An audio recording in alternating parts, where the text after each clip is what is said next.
Mon podcast IMO.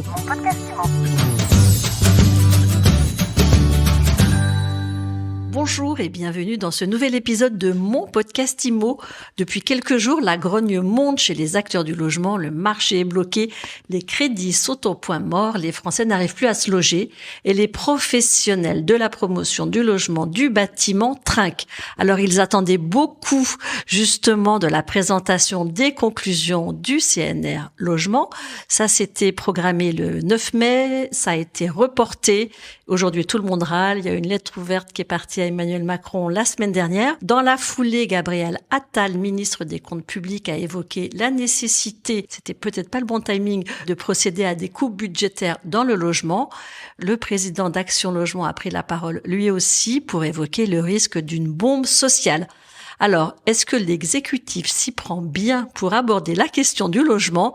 On pose tout de suite la question à Michael Nogal, ex-député de la majorité, président aujourd'hui, fondateur du cabinet de conseil Convergence. Bonjour. Bonjour Ariane. Michael, dites-nous, qu'est-ce qui cloche entre Emmanuel Macron, entre le gouvernement et le monde de l'immobilier ? D'abord Ariane, vous avez évoqué la question du report du Conseil national de la refondation sur le logement que j'ai le plaisir de co-animer. J'ai vu et j'ai constaté que ça avait beaucoup fait parler. La réalité, c'est qu'on travaille depuis 5 mois maintenant avec plus de 200 acteurs du secteur. Avec les élus, on est vraiment dans une concertation qui est très très représentative de tous ceux qui interviennent sur le logement au niveau local, au niveau national. Et cette diversité de participants, à mon sens, elle fait la richesse de ce que va être le Conseil national de la refondation, dont la restitution était prévue mi-mai, qui finalement aura lieu le 5 juin prochain.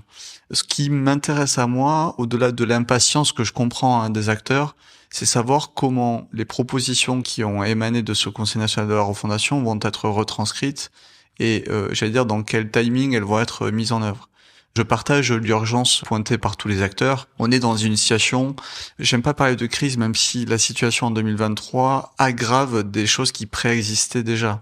Je prends un exemple, mais le mal logement, Christophe Robert est co-référent de ce CNR Logement. La Fondation Abbé Pierre nous alerte depuis des années sur la question du mal logement. Et des réponses ont déjà été apportées depuis 2017 par le président de la République et la majorité, avec notamment le plan Logement d'abord. Si je prends un autre exemple, le logement social. On a 5 millions de logements sociaux dans notre pays. On a 2,2 millions de demandeurs en attente de l'attribution d'un logement social. Mais on a surtout 7 Français sur 10 qui sont éligibles au logement social. Ça veut dire quoi ? Concrètement, ça veut dire que la majorité des Français, modestes, trouvent à se loger dans le parc privé. Et que, avec un rythme de construction, dans les meilleures années, de 125 000 logements sociaux par an, en fait, on ne peut pas répondre aux besoins, en termes de logements sociaux, de tous ces Français avant 20 ans. Donc, qu'est-ce qu'on fait en attendant ? Est-ce que ça veut dire qu'il y a trop de Français éligibles ? Non. Est-ce qu'il faut diminuer ce seuil ? C'est ça que vous êtes en train de dire ? C'est même pas une question de curseur, c'est qu'en fait, on doit pouvoir aider les Français, quel que soit le logement dans lequel ils se trouvent. On a des professionnels de l'accompagnement social, les organismes HLM, au-delà de construire et de mettre en location des logements sociaux, il y a un véritable accompagnement derrière des ménages. Parce qu'on s'inscrit dans un parcours résidentiel et parce qu'on peut espérer que quand on est passé dans le logement social, on en sorte à un moment donné, c'est synonyme que la situation s'est améliorée. Un chiffre intéressant, 50% des Français vivent ou ont vécu dans le logement social. Moi, je fais partie de cela, donc ça me touche quand je vois des Français qui ont des difficultés à accéder au logement, mais il y en a aussi qui ont des difficultés et qui donc vont dans le parc privé et du coup consacrent une part de leur budget encore plus importante pour le logement, quitte à ne pas s'accorder 3 repas par jour, aucun loisir, à faire des sacrifices dans leur quotidien, parce que justement le poids du logement est devenu trop important dans leur budget. Donc tout ça, c'est des questions profondes, c'est des questions qui sont structurelles et qui sont aggravées par la situation des coûts de l'énergie, des taux d'emprunt. C'est plus difficile d'accéder au crédit en 2023 que par le passé. On a des contraintes réglementaires liées à la rénovation énergétique, liées au zéro artificialisation nette. Tout ça, il faut l'intégrer, mais toujours en ayant à l'esprit que d'abord, il n'y a pas une solution miracle et il n'y a pas un responsable. Pour moi, c'est ça qui compte beaucoup et c'est pour ça que j'ai appelé ma société Convergence. C'est qu'en fait, qu'on soit élu, que l'on soit financeur, que l'on soit bailleur social, que l'on soit promoteur immobilier, entreprise du bâtiment ou artisan, en fait, on a tous un rôle à jouer pour faire en sorte que on ait un maximum de solutions offertes aux Français pour se loger. Et encore une fois, ça évolue Quand on est étudiant, par exemple, comme moi, j'ai fait le mouvement de Toulouse vers Paris. On a besoin de se loger, on cherche une petite surface. C'est pas évident parce qu'on nous demande des garants. Bref, après, on se met en couple et puis on fonde une famille et donc on a des besoins différents. Il faut que la politique du logement, elle puisse répondre aux besoins des Français tout au long de leur vie. Et encore une fois, les situations économiques, elles peuvent évoluer. En termes de membres de la famille, ça peut évoluer aussi. Et même en termes d'aspiration, on peut vouloir une partie de sa vie habiter dans un appartement ou dans une maison individuelle, à la campagne, à la ville, peu importe. En fait, c'est la diversité des solutions qui est importante. Et il faut que l'État ait prévu tous ces scénarios. L'État avec les collectivités et avec les acteurs, pour moi, c'est vraiment pas l'un ou l'autre, c'est les uns et les autres. Et je pense que ce CNR sur le logement doit nous permettre de dépasser un peu les postures et les clivages habituels entre le privé et le public, entre l'État et les collectivités. En tout cas, moi, j'essaie de participer à rassembler tout le monde pour avancer. Qu'est-ce que vous vous dites quand vous voyez la grogne qui monte chez les professionnels? Est-ce que c'est du lobbying? Est-ce que c'est justifié après des années qui ont été fastes? Est-ce que, on demande des fonds supplémentaires? En fait, je pense qu'il y a un peu de tout ça, c'est-à-dire que beaucoup d'acteurs économiques subissent de plein fouet une crise qui nous dépasse tous, qui est même internationale. Quand on parle de l'inflation, l'inflation n'est pas que dans le territoire français. Et on voit même qu'elle est plutôt plus maîtrisée en France que dans d'autres pays. Après, dans chaque secteur, c'est différent, qu'on parle des loyers, que l'on parle de l'alimentation, bref.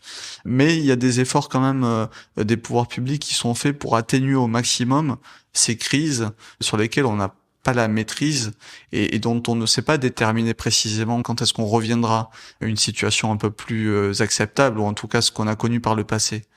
Quand on parle de crise climatique ou de crise du logement, moi je préfère utiliser le mot changement, parce qu'à mon sens, c'est plus des changements profonds qui sont en train de s'opérer que des crises qui seraient ponctuelles, imprévisibles. Sur la crise climatique, on sait qu'on va devoir rénover les logements. Je parlais de la dimension sociale du logement et du fait de loger les plus modestes. C'est pas un phénomène nouveau, et en fait, on sait quelles peuvent être les perspectives.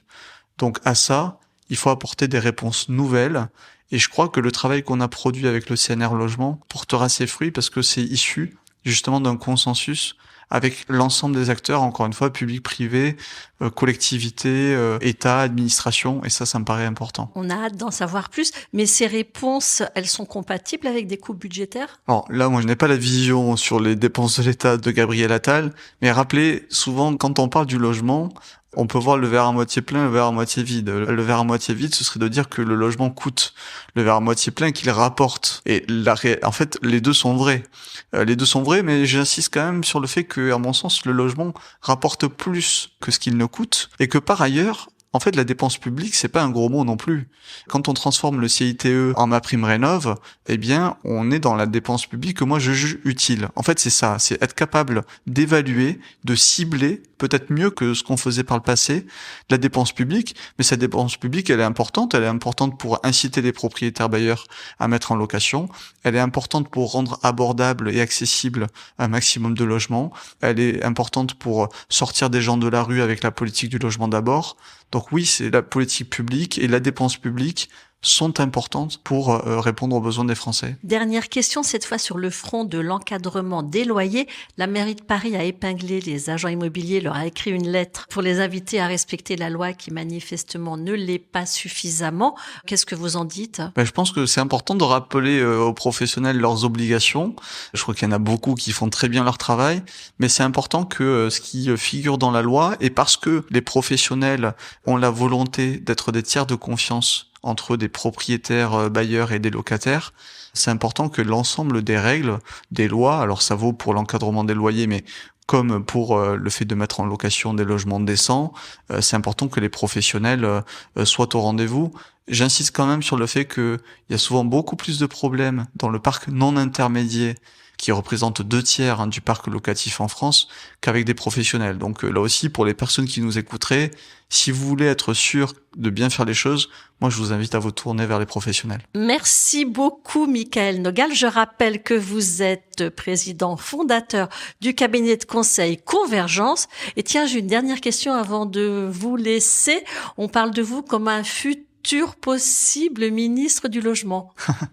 Écoutez, moi, ce qui m'intéresse aujourd'hui, c'est de participer aux côtés de tous les acteurs de l'immobilier à améliorer la situation. Je reste un proche du président de la République et engagé aux côtés d'Emmanuel Macron. Donc, je veux la réussite de son quinquennat. Il a un ministre du Logement, Olivier Klein, qui est à la tâche, qui sait pouvoir compter aussi sur mon soutien. Donc, encore une fois, l'essentiel, c'est d'y aller en groupe pour améliorer la situation. Mais pour l'instant, je me consacre à mon activité et je suis très heureux dans cette nouvelle vie. Merci beaucoup et je vous dis à très vite pour un nouvel épisode de mon podcast IMO à écouter tous les jours sur MySuite IMO et sur toutes les plateformes. Et surtout, n'oubliez pas, laissez-nous des étoiles, mettez-nous des commentaires, on adore ça. Mon podcast IMO. Mon podcast IMO.